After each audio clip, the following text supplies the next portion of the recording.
Bonjour à tous. Nous avons le plaisir aujourd'hui de vous retrouver en direct d'Israël. Nous sommes dans la ville de Tel Aviv-Yafo et nous allons aborder une notion fondamentale de la tradition juive, une fête particulièrement importante, celle de Shavuot, le don de la Torah. Et pour vous présenter cette fête, j'ai le plaisir de recevoir Jérémy Bérébi. Jérémy, bonjour. Bonjour. Vous êtes entrepreneur et investisseur et vous allez essayer de nous faire comprendre l'importance de la fête de Shavuot. Tout d'abord, je commencerai par une question. Comment est-ce que la Torah peut nous présenter cette fête, si centrale dans le judaïsme, sans nous donner ni la date de la célébration, ni même l'événement que nous sommes en train de célébrer? Donc, comme nous l'avons dit, l'événement, c'est le don de la Torah.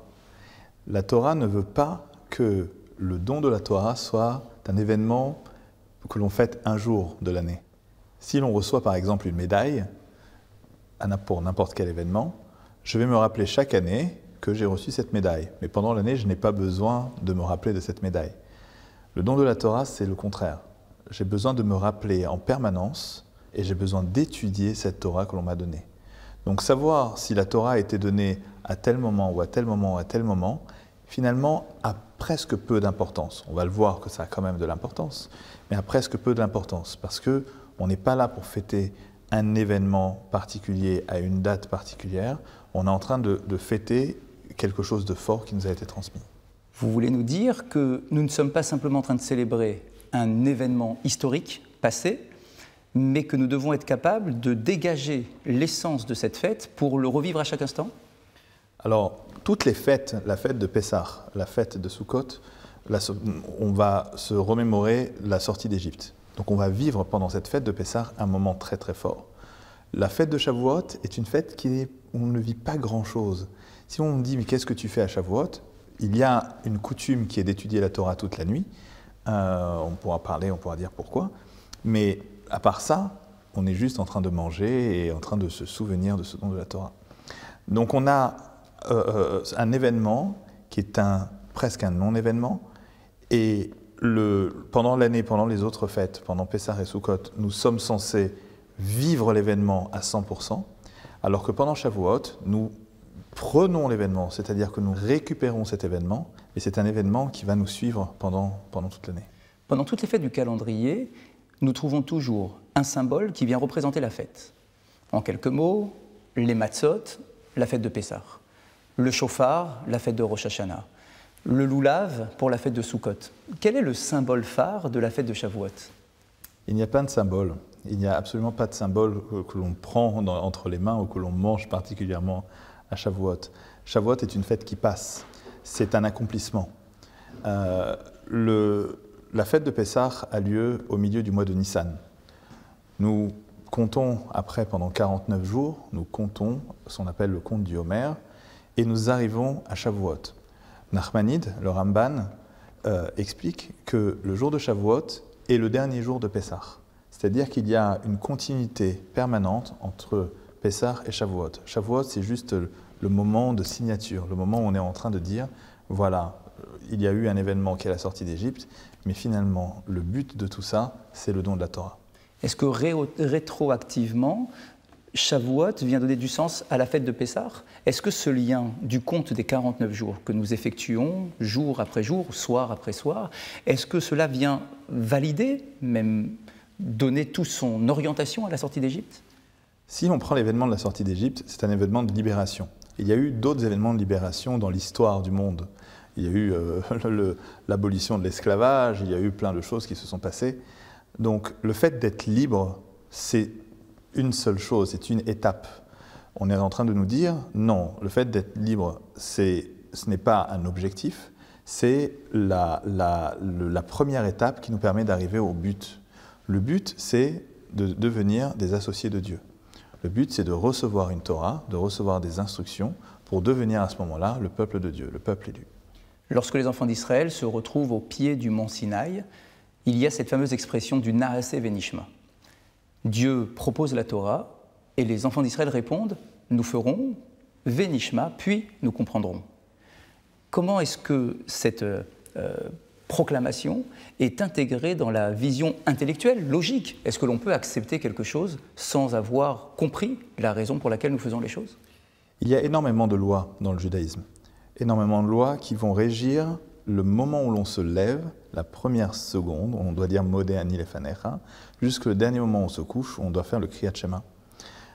Si l'on veut comprendre l'ensemble de ces lois avant de les effectuer, on n'aura pas fini notre vie, que l'on n'aura pas compris tout ce qu'on aura à faire. Donc on n'aura pas accompli cette Torah, on n'en aura pas profité.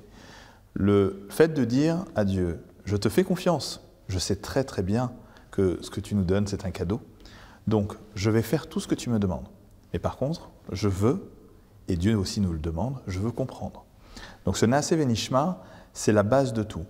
C'est-à-dire que quand on reçoit une loi, quand on apprend une loi, quand on connaît une loi, et qu'à un moment on se dit, je ne la comprends pas, je pense qu'elle est irrationnelle, je dois juste à ce moment-là, soit effectivement poser une question à mon rabbin, à mon rav, ou à n'importe quelle personne qui connaît le sujet, ou alors je peux dire, je mets ça de côté, je continue, je passe à la loi suivante, peut-être celle-là je vais la comprendre, et quelques années après, je reviens sur cette loi et je vais dire, mais oui, évidemment, maintenant que j'ai appris telle et telle et telle et telle loi, les choses commencent à venir.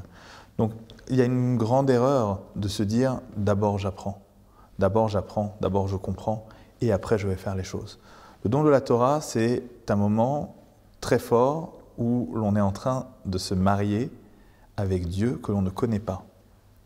De la même manière qu'une femme qui arrive sous la roupa va se marier avec un homme qu'elle ne connaît en général pas beaucoup. On a besoin de faire une confiance pleine à Dieu. Et le peuple juif a fait cette confiance, a dit « Dieu, je te donne, je vais faire ce que tu vas me donner de faire, tu m'as demandé de faire, et par contre, effectivement, je vais vivre cette chose-là avec les heures d'études que je vais passer tous les jours. » Nous ne devons donc pas conditionner la réalisation des commandements à notre compréhension, mais est-ce que nous avons tout de même le droit d'essayer d'approfondir et de donner du sens aux commandements? Nous avons une obligation de comprendre les lois, de comprendre leur fonctionnement. Maintenant, il existe des lois qui s'appellent des chukim, qui n'ont pas de sens. On parle en général, c'est l'exemple de la vache rousse. La vache rousse, on brûlait une vache rouge, d'accord, une vache rousse, on la brûlait et on mettait les cendres dans de l'eau, et le prêtre, avec cette cendre-là, envoyait sur un juif impur, envoyait cette eau, le juif devenait pur et le prêtre lui-même devenait impur. On dit, mais pourquoi ça fonctionne comme cela? Quel est le rapport avec une vache rousse, etc. Alors il y a des petites explications, la vache peut être un lien avec le veau d'or, etc. Mais au final, on dit, regarde, il y a des choses que tu ne comprends pas, fais-les, fais confiance. Et pourquoi tu dois faire confiance aussi? Parce que dès que tu vas commencer à analyser l'ensemble des autres lois qui sont plus compréhensibles, tu vas te rendre compte de la grandeur de ces lois, qui sont en général pas ce que tu pensais en permanence. Si on parle du Shabbat, quelqu'un qui analyse le Shabbat et qui étudie le Shabbat va se rendre compte que c'est absolument pas ce qu'il pensait au départ. Ce n'est pas un sujet de fatigue, par exemple, c'est un sujet de créativité. Donc, on nous demande d'être en permanence des gens qui réagissons, qui apprenons, qui essayons de comprendre. Mais si l'on ne comprend pas, et Nachmanide le dit aussi, on ne doit absolument pas fermer la porte en se disant « mais là je ne comprends pas, donc j'arrête, donc je ne fais pas ». Si on fait ça, on enfreint sa mission. Et ça, c'est la clé du judaïsme. Et on a besoin, pour étudier la Torah, on a besoin d'énormément de modestie. Énormément de modestie, ce qu'on appelle la hanava. On a besoin de se mettre dans la tête qu'on est absolument petit face à Dieu, qui a créé un système qui est gigantesque, que l'on peut comprendre. Quand on lit la Torah, on peut voir les histoires d'Abraham, Isaac, Yaakov. On peut voir des choses, on se dit oui, c'est sympa, mais on ne se rend pas compte du nombre de secrets, du nombre de la puissance de tout ce qui est inclus à l'intérieur. Donc on a besoin, nous, de se dire, regardez, moi je vais apprendre la Torah, je suis un petit, et tout ce que je vais recevoir, même si je ne le comprends pas, je vais le garder, et tout ça va me servir un jour. Et si je n'y arrive pas, après ma vie, quand je serai là-haut, on me fera découvrir toutes les choses que je n'ai pas comprises. Cette idée de modestie est particulièrement importante, puisque nos maîtres vont jusqu'à affirmer que si la Torah a été donnée dans un désert et non pas dans une ville développée, c'est justement pour nous apprendre que nous devons nous transformer nous-mêmes en désert, avec beaucoup d'humilité, pour pouvoir accepter la Torah. Tout à fait. Le fait de ne pas être modeste nous empêche de nous dire qu'il y a des choses que l'on ne comprend pas. La modestie, c'est le fait de se dire qu'à n'importe quel moment, je ne reste qu'un homme. Donc toute la traversée du désert, le fait que le peuple finalement n'a même pas de bien, ne travaille pas dans le désert, on lui envoie sa parnassar, on est en train de lui dire, regarde, ce que tu fais ne sert pas à grand chose, Dieu s'occupe de tout. Toi par contre, comprends ce qu'on est en train de t'expliquer.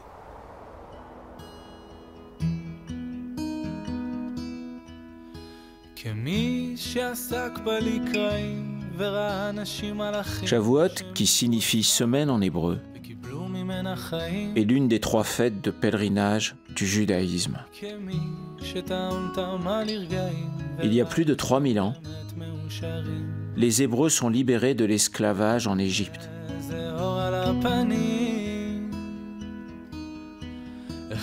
Commence alors 7 semaines d'exode dans le désert, au terme desquels Moïse reçoit les 10 commandements sur le mont Sinaï.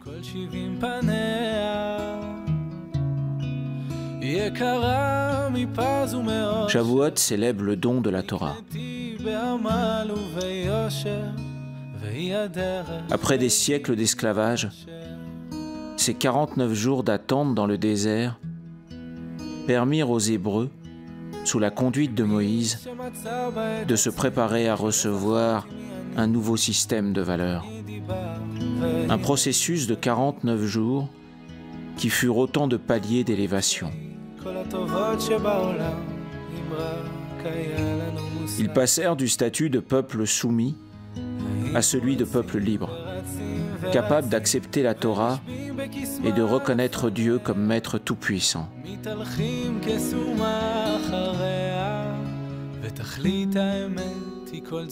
Aujourd'hui, entre Pâques et Shavuot, les Juifs revivent symboliquement ce processus en comptant 49 jours.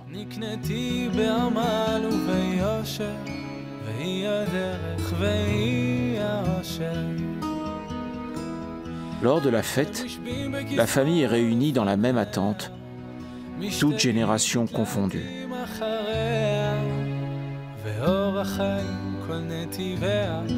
La fête de Shavuot est également un temps agricole qui correspond au début de la saison de la moisson du blé. Elle a lieu selon les années en mai ou en juin. Elle dure 2 jours en diaspora, un seul en terre d'Israël.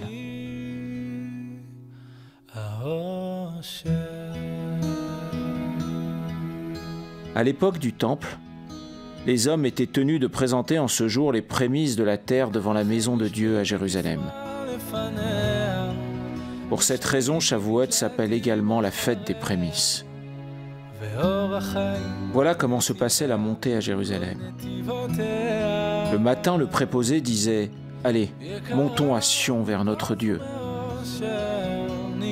Les plus proches de Jérusalem apportaient des figues et des raisins. Un bœuf marchait devant eux, les cornes plaquées d'or.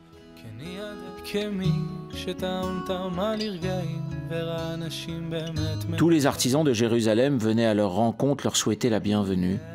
Le chant de la flûte les précédait jusqu'au mont du Temple. Là, le roi lui-même hissait son panier sur ses épaules et pénétrait jusqu'au parvis du Temple, pendant que les Lévites chantaient.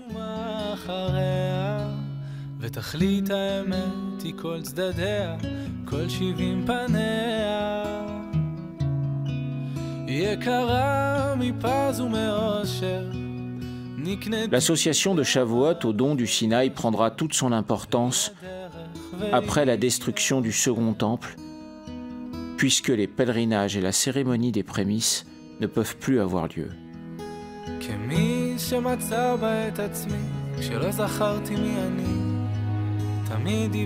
L'une des valeurs fondamentales du judaïsme est la quête interminable d'apprendre, d'évoluer et de grandir.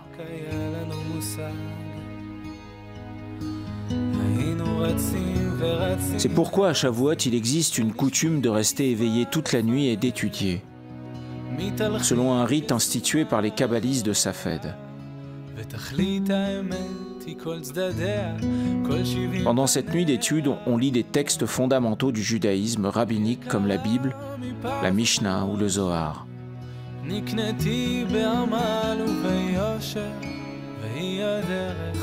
De nombreux juifs se rendent également en pèlerinage près du mur occidental.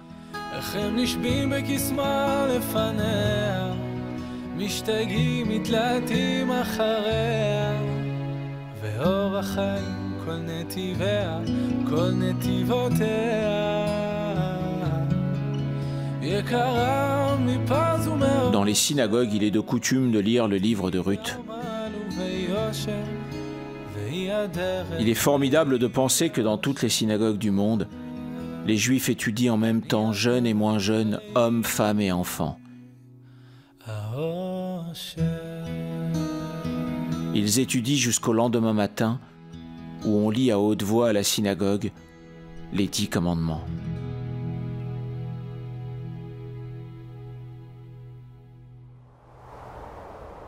Si nous avons un peuple avec ce niveau, cette capacité, cette force de dire Naaseh Venishma, comme nous venons de l'expliquer, alors comment comprendre ce fameux enseignement de nos maîtres qui affirme que lorsque Dieu a voulu donner la Torah au peuple d'Israël, il a menacé en quelque sorte le peuple d'Israël en disant soit vous acceptez la Torah, soit ce lieu sera votre tombeau. Ils ont déjà accepté, ils ont dit Naaseh Venishma. Pourquoi leur imposer d'accepter la Torah? C'est une très bonne question. Il y a plusieurs explications à ça. D'ailleurs, il faut voir a priori ce qui s'est passé à ce moment-là. Il y a un midrash qui dit qu'il y a la montagne qui a été mise au-dessus de leur tête. S'ils acceptaient, voilà, c'est ce qui s'est passé. S'ils n'acceptaient pas, la montagne allait leur tomber dessus. Donc c'est un peu spécial pour si on a déjà accepté la Torah, pourquoi ça? Alors il y a plusieurs explications à ça. L'une des explications, c'est qu'ils avaient accepté la Torah écrite, mais ils n'avaient pas accepté la Torah orale. C'est-à-dire qu'ils allaient accepter le fait de recevoir une liste de règles précises et définies, mais que la Torah orale, qui regroupe beaucoup plus de choses, n'allait pas faire partie de ça. Certains disent qu'ils ont accepté la Torah, mais n'ont pas accepté les punitions de la Torah. C'est-à-dire, j'accepte de faire les choses, mais si je ne les fais pas, je n'ai pas fait quelque chose de mal. Voilà, il y a plusieurs explications comme ça, parce que c'est une vraie question. Il faut voir quand même ce sujet de... c'est pas vraiment la montagne qui était au-dessus, a priori, après on ne va pas le comprendre comme ça, mais l'événement était tellement fort, c'est-à-dire qu'il y avait tellement de vérité dans l'événement. Dieu était présent, il y avait un son, les feux d'artifice, il y avait toutes les lumières, tout l'environnement était tellement puissant que les Juifs n'avaient pas la possibilité de ne pas accepter. C'est comme ça qu'on peut expliquer le Har Kegigit. D'ailleurs, le Maharal de Prague pose cette question et il essaye justement de dire que tous les écrans de séparation qui existent à notre époque, par exemple, entre nous et notre Créateur, nos doutes, nos questionnements, tous ces écrans, le jour du don de la Torah, ont été totalement balayés. Il n'y avait plus aucun écran, plus aucune question, aucun questionnement. Dieu s'adresse à l'ensemble du peuple et non pas à un seul individu. Donc les enfants d'Israël n'ont d'autre choix que de dire oui, nous allons accepter la Torah, finalement, comme s'ils étaient menacés, qu'ils étaient forcés de l'accepter, parce qu'ils n'avaient pas d'autre possibilité de réfléchir. Tout à fait. Il faut voir quand même que cet événement est un événement tellement exceptionnel que les 3 religions monothéistes ne le contredisent pas. C'est-à-dire qu'à la fois le christianisme et l'islam témoignent qu'il y a eu un événement comme celui-là. Donc on peut imaginer les gens qui ont vécu cet événement-là, les juifs qui ont vécu cet événement-là, la force de ce qui s'était passé. Il y a une explication que je n'ai pas citée et qui est aussi très importante, c'est ils ont accepté en disant Naaseh Venishma, comme un enfant à qui on dit « Tu veux recevoir un cadeau ?»« Oui, je veux recevoir un cadeau. » Et il ne sait absolument pas à quoi il s'attend. Le fait d'avoir effectivement forcé le peuple juif à accepter, ça a été aussi un moyen de lui dire qu'il ne pourra pas faire marche arrière. Ce n'est pas un moment « Ok, j'accepte et je comprendrai ». C'est un moment, si tu sens que c'est dur, que les choses sont dures à vivre, tu ne pourras pas faire marche arrière. Donc il y a aussi cette acceptation, tu acceptes ça à 100% jusqu'à la fin des temps. L'acceptation de la Torah est faite au moment donc du don de la Torah. Il y a une discussion dans le Talmud d'ailleurs, qui nous pose la question, à quelle date est-ce que la Torah a été donnée? Est-ce que c'est le 6e jour du mois de Sivan? Est-ce que c'était le 7e jour du mois de Sivan? Est-ce que finalement cette discussion ne laisse pas la possibilité à chacun d'entre nous d'imaginer que le don de la Torah, eh bien c'est au moment où moi je reçois la Torah. Ça veut dire qu'il y a Dieu qui donne la Torah, mais encore faut-il qu'il y ait quelqu'un qui reçoive la Torah. Et c'est peut-être ça tout l'enjeu, c'est d'être des réceptacles de Torah et pas simplement de célébrer un événement où Dieu nous a donné quelque chose. C'est un peu la même idée dont on a dit tout à l'heure, c'est-à-dire que la date finalement importe peu. La preuve, c'est qu'on on ne la connaît pas spécialement. On dit que ça avait lieu un Shabbat, par contre, a priori. Donc, on n'est pas en train de fêter une date. On est en train de fêter un événement qui est juste un passage, qui est la fin de la sortie d'Égypte, on arrive à l'objectif de la sortie d'Égypte, mais ne le vivons pas comme un événement particulier qu'on fête comme une fête nationale. C'est pas comme ça que ça doit se vivre. Jérémy Bérébi, vous êtes un homme d'études de Torah. Certes, vous avez vos activités professionnelles, mais vous consacrez énormément de temps à l'étude de la Torah. Quelle est la centralité de cette étude? La Torah a été donnée il y a 3000 ans. Comment est-ce que nous pouvons expliquer à nos téléspectateurs l'importance de la Torah aux yeux du peuple juif aujourd'hui? Il y a ce qu'on appelle des yeshivot, des lieux d'étude de Torah. Il y a ce qu'on appelle un kollel, des lieux d'étude de Torah pour les adultes qui sont déjà mariés. Il y a des individus, des hommes, et il y a également des femmes qui investissent énormément de temps dans l'étude de la Torah. En quoi cette étude est tellement primordiale et centrale dans la vie juive aujourd'hui? Il y a un livre qui m'a beaucoup marqué, qui s'appelle « Une poignée d'élus ». C'est un livre qui est écrit, je ne sais pas si ce sont des personnes juives qui l'ont écrit, ce sont des sociologues, qui ont analysé toute l'histoire juive et qui se sont posé une question. On était à peu près 4-5 millions de personnes à la sortie d'Égypte. Aujourd'hui, le peuple juif, c'est 14 millions de personnes. Comment est-ce qu'on peut être aussi peu? On aurait dû être plusieurs milliards. Plusieurs milliards. Alors la solution facile, c'est de dire qu'il y a eu des pogroms, il y a eu la Shoah, il y a eu plein de choses comme ça, donc le peuple, effectivement, s'est fait tuer. Alors que non, ces sociologues-là ont fait une étude et se sont rendus compte que c'était la centralité de la Torah de l'étude de la Torah qui faisait tenir le peuple juif.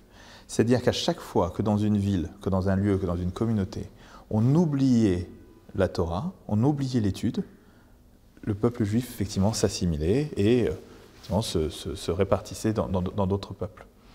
Donc, la centralité de l'étude, c'est quelque chose de crucial et que l'on voit nous-mêmes dans notre histoire. C'est-à-dire que c'est l'étude qui a tenu le peuple juif, qui était un peuple vagabond, qui se baladait de pays en pays, et la seule chose qui reliait les différentes communautés, c'était la halacha, c'était la Torah, c'était le lien avec les rabbanim, c'était le Talmud, c'était la Torah. Un peuple qui, normalement, voyage ailleurs, se perd dans le pays où il va s'installer. Non, la place de la Torah, c'était ce qui a fait garder le peuple juif. Donc oui, la Torah, l'étude de la Torah, c'est une chose importante. Ce n'est pas une chose importante, c'est la chose la plus importante de la vie. Il y a énormément de choses qui parlent du bitul Torah, le fait de perdre son temps pour ne pas étudier la Torah, qui est une des fautes les plus graves de la Torah. On dit que dans le Zohar, dans la Kabbale, on dit que le peuple juif aujourd'hui n'est pas sorti d'exil à cause du bitul Torah, parce qu'on n'étudie pas assez. Donc il y a une place centrale. Cette place centrale, elle a eu lieu à tous les temps, depuis la sortie d'Égypte. Pendant 49 jours, le peuple juif a été dans le désert, n'avait pas encore la Torah étudiée, mais s'y est préparé. Il reçoit la Torah. Et pendant les 40 ans dans le désert, le peuple juif, il faisait quoi? Il étudiait. Pendant les différentes générations après, jusqu'à aujourd'hui, il y a eu la Torah était le centre de la vie communautaire juive. Les enfants étudiaient dans les Talmud et Torah, ils apprenaient, il y avait ce qu'on appelle un mélamed, un enseignant qui venait soit dans une maison et prenait les 4-5 enfants du quartier ou 4-5 enfants des 4-5 maisons qui étaient autour et enseignait la Torah. C'est-à-dire que la plus grande fierté qu'avaient les Juifs, c'était d'avoir leur enfant qui étudie la Torah. Alors, je vous pose la question. La Torah, nous la connaissons tous, c'est le 5 livres de la Torah, les 5 livres de la Bible, le Chumash. Honnêtement, même si cela est passionnant, intéressant, mais il y a une limite, il y a un début, il y a une fin. Comment est-ce que l'on peut consacrer une vie entière à l'étude de la Torah, comme le font nos grands maîtres? Qu'est-ce qu'il y a de plus que la Torah écrite? Qu'est-ce que la Torah orale exactement? Alors, il y a la Torah orale, mais même dans la Torah écrite, on pense comprendre les choses. Mais on voit bien qu'il y a des choses qui sont assez invraisemblables, assez bizarres. Ou alors, il y a des choses qui n'ont pas l'air bizarres du tout, mais on se dit, mais on nous raconte la vie d'un homme qui va accueillir des invités chez lui. En quoi c'est quelque chose de si grand? Il y a quelque chose d'absolument extraordinaire. J'habite à Bnei Brak, d'accord? J'habite dans la ville orthodoxe principale d'Israël. Il y a à peu près tous les jours 1 ou 2 nouveaux livres qui sortent sur la Torah, qui sortent sur un sujet particulier de la Torah, qui sortent sur des lois de la Torah, qui sortent sur la manière d'expliquer tel ou tel passage. Je vous dis tous les jours 1 ou 2 livres. Et je ne sais pas si en fait je ne suis pas en train de me tromper, il n'y en a pas beaucoup plus. Il y a en permanence des choses à trouver et à comprendre au sein de cette Torah-là. Il y a toujours des zooms dans un seul verset. Il peut y avoir un zoom qui peut être fait et on peut comprendre, on peut écrire un livre sur un verset de la Torah. Mais la Torah, pour beaucoup, c'est les 5 livres. Pour d'autres, d'ailleurs, c'est même les 10 commandements. La Torah, c'est, on voit Moïse descendre avec les tables, on imagine un peu le film, avec les tables, on ne voit pas qu'il avait un Sefer Torah. Non, il avait les 10 commandements. Il avait un Sefer Torah qu'il a écrit pendant les 40 ans d'Égypte. Mais il a aussi reçu, au mont Sinaï, au moment dès le départ, et c'est pour ça qu'il a passé 40 jours là-haut, il a reçu énormément de lois, énormément de choses, d'instructions sur la vie juive. Et cette loi orale n'a pas été écrite pendant des centaines d'années. Les Juifs se passaient leur temps à apprendre par cœur cette loi orale et à se la transmettre. Nous avons d'ailleurs un enseignement dans les Pirkei Avot, dans les Maximes des Pères. Le Maxime des Pères nous enseigne dans sa première Mishnah, dans son premier enseignement, justement, comment se passait la transmission de génération en génération, depuis la bouche de Moshe, de Moïse, finalement jusqu'à nous. Alors est-ce que vous pouvez nous dire, ça va être un peu technique, mais à mon avis très intéressant, aujourd'hui on parle tellement de la Mishnah, du Talmud, de la Gemara. Comment est-ce que tout ça s'organise exactement? Est-ce qu'on peut avoir au moins l'idée qui va nous permettre de passer comme ça de génération en génération? Alors, on va essayer d'être très clair. Le don de la Torah a lieu donc sur le mont Sinaï. C'est ce que l'on fête le jour de Shavuot. Il y a un événement, Moshe, descend de cette montagne avec les 10 commandements et descend avec un ensemble d'enseignements. Même si le Sefer Torah que l'on connaît aujourd'hui, d'accord, est quelque chose que Moïse écrit pendant les 40 ans du désert, tout a été donné au mont Sinaï. Après la mort de Moïse, c'est Yehoshua, Josué, qui récupère le flambeau et qui va transmettre la Torah. Ensuite, il y a des sages. Ensuite, il y a des prophètes. Des prophètes, on parle de véritables prophètes. On n'imagine pas à quoi ressemblait le peuple juif à ce moment-là. Les prophètes, c'est-à-dire qu'il y avait des écoles de prophétie. Certains pourraient penser un peu à Harry Potter comme ça, où il y avait des écoles de prophétie, où les gens apprenaient à devenir des prophètes et à recevoir des messages de Dieu. Des messages qui se confirmaient à chaque fois. Ensuite, il y a la grande assemblée à Jérusalem. Puis, il y a l'ensemble du peuple qui va transmettre de génération en génération via les sages qui gardent la Torah intacte, la Torah orale intacte. Il y a l'ensemble du peuple qui va se transmettre la Torah orale qui est placée à côté de la Torah écrite. Puisque Moïse a reçu donc une Torah écrite qu'il va mettre sur son Sefer Torah, mais l'explication de cette Torah est quelque chose qu'il ne va pas écrire. Il va l'écrire, enfin il ne va jamais l'écrire, c'est Yehuda Hanassi, à peu près en 70 de notre ère, à la fin de la construction, de la destruction du deuxième temple. C'est Yehuda Hanassi qui va décider d'écrire une partie de la loi orale d'une manière assez spéciale qui s'appelle la Mishnah. La Mishnah, ce sont des petits passages courts qui vont donner des instructions sur des lois. Des lois, ça peut être aussi des pensées, des sagesses. Et cette Mishnah-là, ces Mishnayot-là, sont en général très opaques. On ne comprend pas ce qu'elles veulent dire. Ou alors, si on les comprend, on se rend compte que la Mishnah d'après va dire le contraire. Rabbi Yehuda Hanassi, qui a voulu écrire cette Torah, a quand même pris une précaution, c'est de ne pas trop en dévoiler, à laisser une partie de la Torah obscur. Il y avait notamment un interdit de mettre à l'écrit la Torah orale. Donc, tout à fait. En fait, c'est un acte courageux de la part de Rabbi Yehuda Hanassi que de mettre à l'écrit quelque chose qui était censé rester justement une vitalité de bouche à oreille de maître à élève. C'était une vraie polémique à cette époque-là de mettre la Torah orale. On parle de milliers, de 1000 ans à peu près, pendant laquelle il y a eu une loi qui s'est transmise. Évidemment, l'écrire était tellement simple. Mais là, à ce moment-là, l'Empire romain est dangereux, il y a beaucoup de guerres, beaucoup d'exils prévus, et Rabbi Yehuda Hanassi a fait ce qu'on appelle une horat sha'ah, c'est-à-dire il prend une décision en fonction des événements, en fonction du moment, et va décider de mettre ça à l'écrit. Il en avait l'autorité, c'était le grand sage de l'époque, et il en avait l'autorité. Mais il laisse les choses très obscures. Donc on a la Mishnah, donc quelqu'un va lire la Mishnah. S'il pense qu'en lisant la Mishnah, il va savoir appliquer son judaïsme, il fait une erreur. D'ailleurs, le Talmud se moque beaucoup du Baal Mishnah, de celui qui étudie que la Mishnah, parce qu'il ne peut pas comprendre la Mishnah. Donc il y a la Mishnah. Ensuite, il y a eu les Amoraïm, qui sont venus commenter cette Mishnah, essayer de décortiquer cette Mishnah. Et là aussi, on mit par écrit ce qu'on appelle le Talmud. D'accord ? Donc le Talmud, c'est essayer de comprendre cette Mishnah, la décrire, essayer de voir les différents liens que peuvent avoir le contenu de cette Mishnah avec les autres Mishnayot qui se trouvent après, et de poser effectivement les questions dont on a parlé tout à l'heure, c'est-à-dire pourquoi cette Mishnah dit qu'il est interdit de faire ça, et cela dit que c'est permis.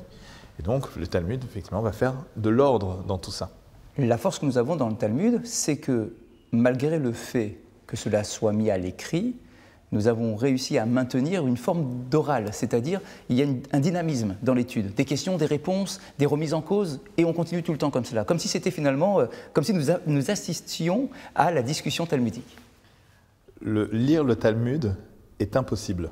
Le lire comme un livre d'histoire, le lire comme un livre de loi aussi est impossible. Tout simplement parce qu'à priori, sur quasiment 100% des sujets, il va y avoir ce qu'on appelle des marloquettes, il va y avoir des controverses. On peut lire la Mishnah de telle manière, mais on peut aussi la lire de telle manière. Alors ce n'est pas à nous d'amener ces marloquettes, mais ce sont les grands sages, les grands Amoraïm qui amenaient ces marloquettes-là. Donc le Talmud, c'est quelque chose où on va passer sur chaque ligne, on va passer beaucoup de temps, sur chaque mot, sur chaque passage, sur chaque petit écrit. On va devoir vivre la parole du sage qui est en train de nous transmettre. De la même manière que la Mishnah était opaque, même le Talmud reste opaque. Parce que quand il y a une marloquette entre deux personnes, quand il y a une controverse entre deux personnes, on nous dit « lui pense ci et lui pense ça », mais on ne se rend pas compte pourquoi est-ce qu'ils ne pensent pas la même chose. Pourquoi ne pas penser la même chose? Et on se rend compte finalement que ces deux personnes-là ont deux visions d'esprit différentes, complètement différentes et une approche différente de la Torah, ce qui est complètement possible, et donc on va avoir une lecture de la Mishnah différente.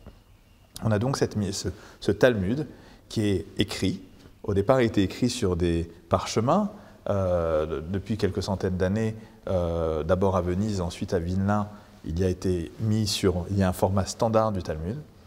Et sur le Talmud, il y a ensuite des milliers de commentateurs. Il y en a quelques dizaines qui sont les principaux. D'ailleurs, on a de la chance, ce sont des Français.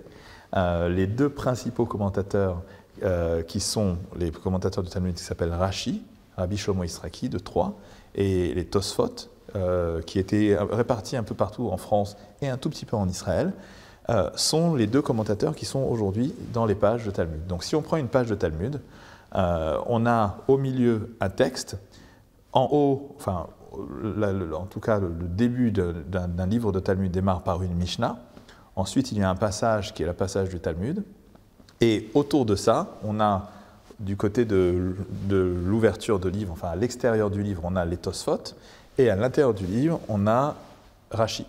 Rashi qui va venir expliquer chaque mot. Et très souvent, Rashi va l'expliquer d'une manière, Tosfot va l'expliquer d'une autre manière. Et derrière, on va avoir encore beaucoup de commentateurs qui vont aller l'expliquer, ce Talmud, d'une autre manière. Donc le Talmud est complètement vivant et peut se lire de plusieurs manières. Alors on ne peut pas dire n'importe quoi non plus. Parce que pour arriver à dire des choses dans le Talmud, il faut le connaître entièrement. Et il faut avoir une envie parfaite d'arriver à une vérité. Reshit Chochma, Irat Hashem. La crainte du ciel est la première chose pour amener à la sagesse. C'est-à-dire que tous les commentateurs dont on est en train de parler là sont des gens qui craignent Dieu, qui veulent trouver la vérité dans la parole de Dieu. Donc ce sont seulement eux qui ont la possibilité de découvrir des choses dans ce Talmud.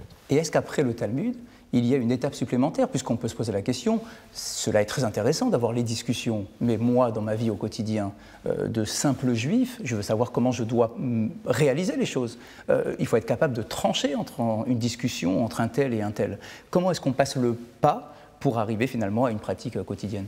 Alors comment ça se passait à l'époque du Talmud? Les gens allaient voir leur rave et allaient demander à leur rave de la communauté, de trancher pour eux. Et le Rav avait une certaine manière de voir, de lire, de comprendre le Talmud et aller trancher la loi en fonction. À partir d'un certain moment, le Rambam a été le premier à codifier et à classer l'ensemble des lois et à donner ce qu'on appelle des psakim, c'est-à-dire, voilà, la loi, malgré le fait qu'il y ait une controverse dans le Talmud, dont le Rambam, dont Maïmonide n'en parle absolument pas, le Rambam va donner la loi claire et nette. Mais il n'a pas été le seul. Il y avait le Rif, le Roche, d'autres commentateurs qui ont aussi fait ça, et certaines fois se contredisent entre eux. Il y a à peu près 500 ans, le Rabbi Yosef Karo, le Shulchan Arour, l'auteur du Shulchan Arour, décide d'écrire un commentaire qui va aller regrouper l'ensemble des avis de 3 piliers de la halacha, qui sont le Rambam, le Rif et le Roche. Et même certaines fois, un peu Rashi, un peu Tosfot. Et va aller faire un peu, on ne va pas dire le ménage, parce que tout est paroles magnifiques, mais en tout cas va essayer de faire un peu d'ordre dans tout ça, et va aller trancher la halacha. Trancher la halacha d'une manière claire, en allant reposer. Certaines fois, par exemple, comme il y a 3 piliers, il va aller selon la majorité. S'il y en a 2 qui pensent d'une certaine manière, la halacha sera comme ça. Mais ça ne fonctionne pas toujours comme ça, c'est beaucoup plus complexe. Et va arriver avec une halacha fixée. Et c'est il y a 500 ans que le Shulchan Aruch a été écrit. Et là, la halacha est fixe et claire pour l'époque. Et là, maintenant, on doit continuer. On est après le Shulchan Aruch, on est 500 ans après. On a des nouvelles technologies qui sont apparues. On a plein de nouvelles choses et de nouvelles manières de vivre. Et donc là, le Shulchan Aruch ne répond pas à tout. Ou en fait, on pourrait penser qu'il ne répond pas à tout, mais il y répond d'une certaine manière. Donc là, les sages vont ensuite faire des liens entre les lois du Shulchan Aruch et les lois modernes. Comment, par exemple, on va prendre un sujet qui est très moderne, c'est est-ce que j'ai le droit de copier un fichier MP3 d'un ami qui a acheté un album sur Internet et de copier son fichier?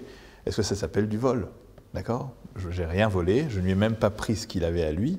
Moi, maintenant, j'ai quelque chose. Est-ce que c'est un problème de droit d'auteur, etc. Ce sont des problèmes modernes. Ce sont des problèmes que j'étudie moi en permanence. Ce sont des problèmes que j'adore. Et on se rend compte qu'en utilisant le Talmud, en utilisant le Shulchan Aruch, etc., on peut découvrir des choses, des problèmes ressemblants. Problème de droit d'auteur, qui était le même problème de droit d'auteur dans les livres. Est-ce que je peux récupérer le texte de quelqu'un d'autre? Et ça, c'est un exemple. Mais donc on peut, en reposant sur le Shulchan Aruch, on peut effectivement arriver à une loi qu'on peut appliquer aujourd'hui. On a donc, pour reprendre, on a la Torah au Mont Sinaï, qui a une Torah orale qui se transmet oralement. On a le Talmud, on a la Mishnah, pardon, on a le Talmud.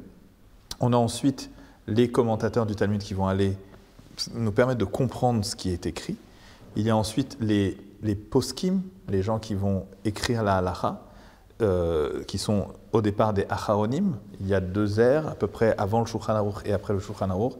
Les rishonim sont ceux qui sont l'époque de Rashi, de Tosfot, etc., qui sont le Rambam, Maïmonide, qui sont les premiers commentateurs. Et après le Shulchan Aruch, on appelle ça les acharonim, les gens qui sont les derniers à commenter cette Torah. Et aujourd'hui, il y a des acharonei acharonim, qui sont les gens qui écrivent les livres tous les jours sur la Torah. J'espère avoir été clair. C'est tout de même incroyable. Vous venez de nous dresser en quelques minutes 2500 ans de transmission de Torah jusqu'à aujourd'hui, depuis le temps de la Torah. Et donc finalement, si on fait marche arrière, eh bien tout cela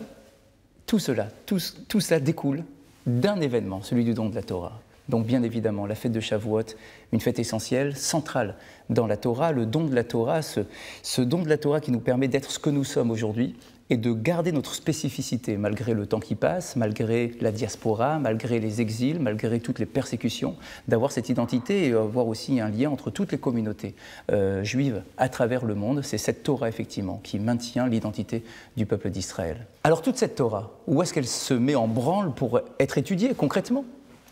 Alors nous avons déjà beaucoup de livres qui existent, mais les livres, on ne peut pas les étudier seuls.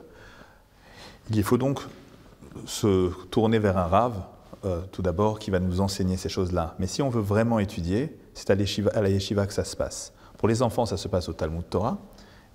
Ensuite, il y a la yeshiva Ktana, pour ces enfants-là, à peu près à partir de, comme la 3e en France, et une yeshiva Gdola, où les hommes vont passer du temps, à peu près jusqu'à leur mariage, 23, 24 ans, à étudier à plein temps. Quand je dis à plein temps, c'est que ils étudient à peu près de 7 h du matin, j'inclus les prières à l'intérieur, de 7 h du matin à 11 h du soir, dans une yeshiva Gdola. Et ça ne s'arrête pas, et c'est ça quasiment 7 jours sur 7. Après cette yeshiva, c'est dans les kolalim que les gens étudient à plein temps. Ce sont des endroits qui ressemblent à une yeshiva, à part que les gens reçoivent des dons qui leur permettent de survenir à leurs besoins. C'est une partie du peuple juif qui étudie comme ça. Mais nous qui travaillons, comment est-ce que l'on doit étudier ? On doit se fixer des heures d'études. On doit se fixer des heures d'études dans notre journée, des heures que l'on ne peut pas bouger. Quand on arrivera là-haut, on nous posera une question, qui sera la deuxième question qu'on nous posera, c'est « Kavrata itim la Torah ». As-tu fixé des heures d'études de la Torah? Pas combien tu as étudié, mais est-ce que tu les as fixées? Si ces heures sont fixées dans notre journée et que le moindre client, même le plus important, ne nous dérangera pas pendant cette heure-là, à ce moment-là, j'aurai accompli mon rôle. J'aurai accompli mon rôle d'étudier jour et nuit aussi, puisqu'il faut aussi étudier la nuit. Et c'est ça qui va nous permettre effectivement d'avoir un lien avec Dieu du matin au soir. Et nous pouvons également rajouter le séminaire pour les jeunes filles, en parallèle de ce qui se passe chez les garçons, le séminaire où les jeunes filles peuvent également passer l'essentiel de leur journée à l'étude de la Torah. Tout à fait. Il y a pas mal de programmes pour garçons et filles qui n'ont pas eu l'occasion d'étudier beaucoup la Torah pendant leur adolescence. Mais après le bac, en Israël, il y a des yeshivot pour garçons et des séminaires pour filles.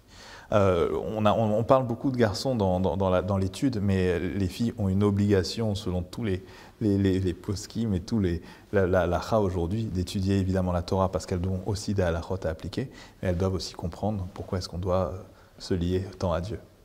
Mes chers amis, merci de nous avoir suivis. Merci d'avoir vécu avec nous cette transmission de la Torah. Lorsque nous étudions la Torah, nous disons au présent, on remercie Dieu d'être noten à Torah, de nous donner la Torah en permanence. La Torah n'est pas un livre d'histoire. La Torah ne doit pas rester enfermée à l'intérieur de ses rouleaux ou à l'intérieur de ses livres. Que cette fête de Shavuot puisse être pour chacun d'entre vous une source d'inspiration dans votre quotidien. Je vous dis merci, bonne fête, Chag Sameach et à très bientôt.